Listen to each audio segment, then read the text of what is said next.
بسم اللہ الرحمن الرحیم۔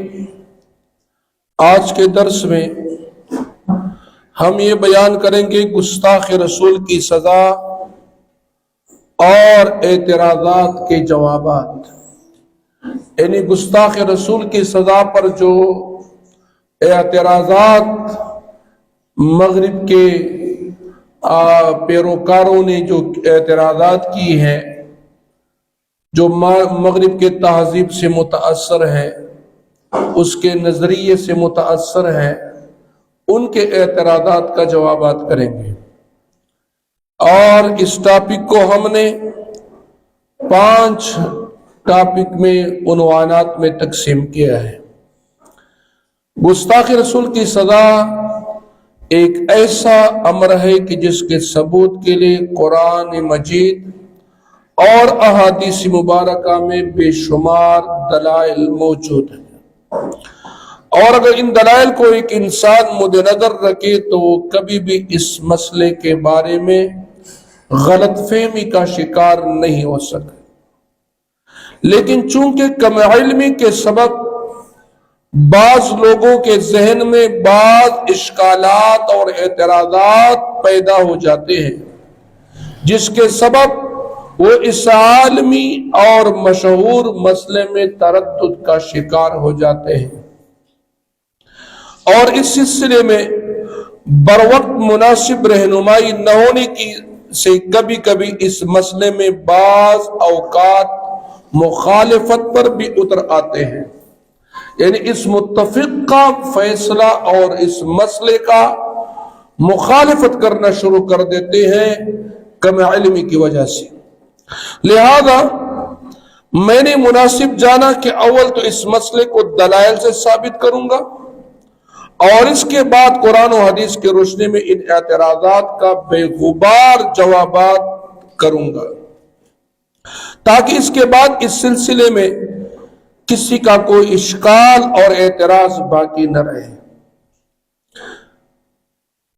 اور سامعین کی آسانی کے لیے میں نے اس مسئلے کو درج ذیل عنوانات میں تقسیم کیا ہے،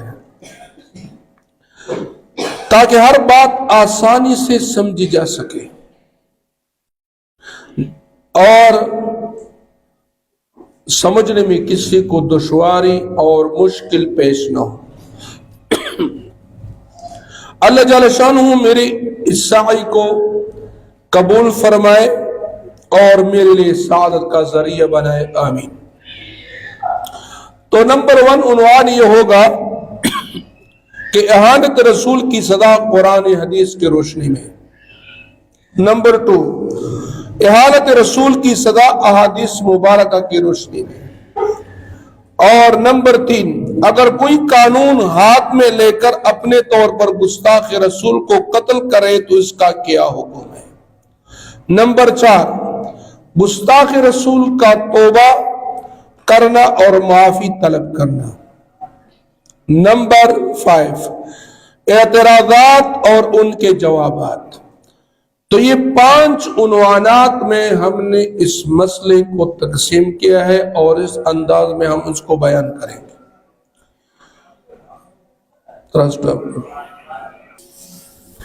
شاتم رسول کی سزا اسلام میں متنازع فیہ مسئلہ نہیں ہے، اس لیے کہ تاریخ اسلام کی کسی دور میں اس کے بارے میں کوئی اختلاف نہیں پایا گیا، یعنی امت کے کسی گروہ نے کسی بھی زمانے میں امت نے اس مسئلے میں اختلاف نہیں کیا، بلکہ متفق کا فیصلہ کیا ہے۔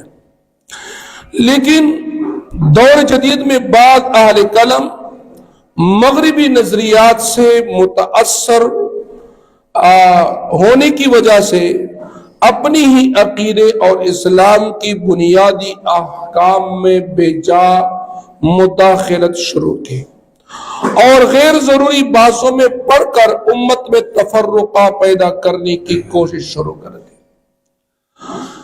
مغربی نظریہ کے نزدیک آزادی فکر خیر اعلیٰ کی حیثیت رکھتی ہے، اور ہر شخص کو حق حاصل ہے کہ وہ جو چاہے کہے اور لکھے، اس پر کوئی پابندی نہیں ہونی چاہیے۔ یہ مغربی نظریہ ہے، یعنی وہ کسی کو پابند نہیں کرتا کہ آپ کسی پر پابندی لگائے کہ وہ آزادی فکر اس کو پابند کر دے۔ لہذا یہ مغربی نظریات سے متاثر لبرل لوگوں نے ہمارے اس متفقہ عقیدے اور فیصلہ پر اعتراضات شروع کر دیے۔ اسی مغربی نظریے کے اپنانے کا یہ نقصان ہوا کہ ایک ایسا مسئلہ سے اختلاف کیا جس پر عالم اسلام کے تمام علماء، مجتہدین، مسلمان کا اتفاق اور اتحاد ہمیشہ رہا ہے۔ وہ ہمیشہ اس پر متفق اور متحد رہے، اور اس مسئلے میں کسی بھی عالم، کسی بھی مسلمان نے اس میں اختلاف نہیں کیا۔ پاکستان کے آئین کے مطابق ناموس رسالت کی توہین کرنے والے کی سزا صرف اور صرف موت ہے۔ یعنی مطلب یہ کہ پاکستان کا جو آئین ہے سن 73 کا جو آئین ہے، اسلامی آئین، اس میں بھی اس گستاخ رسول کی سزا جو ہے وہ صرف اور صرف موت ہے، اور یہ سزا عین شریعت خداوندی اور اسلام کے مطابق ہے۔ نیز گستاخ رسول کا قتل ہی عشق رسول اور محبت رسول کی دلیل ہے۔ یعنی اگر ایک مسلمان ہے، وہ اپنے نبی صلی اللہ علیہ وسلم سے اتنا عشق و محبت رکھتے ہیں کہ وہ اللہ کے نبی صلی اللہ علیہ وسلم کی گستاخ کو زندہ برداشت نہیں کر سکتا، اور اللہ تعالیٰ اور اس کے رسول کی محبت سے عاری ہونا اہل فسق کا شعار ہے، اس کی نشانی ہے کہ وہ اللہ اور رسول کی محبت سے خالی ہوتے ہیں۔ اور مومنوں کا شعار تو یہ ہے، یعنی ایک مومن کی نشانی یہ ہے کہ وہ اللہ تعالیٰ سے شدید محبت کرنے والے ہوں گے۔ اور چنانچہ قرآن کریم میں اللہ تعالیٰ کا ارشاد ہے، سورۃ البقرہ آیت نمبر 165، والذین آمنوا اشد حبا للہ۔ مومن جو ہوتے ہیں وہ اللہ تعالیٰ کی محبت میں سخت ہوتے ہیں۔ مومن جو ہوتے ہیں نا، اللہ سے سب سے زیادہ محبت کرتے ہیں۔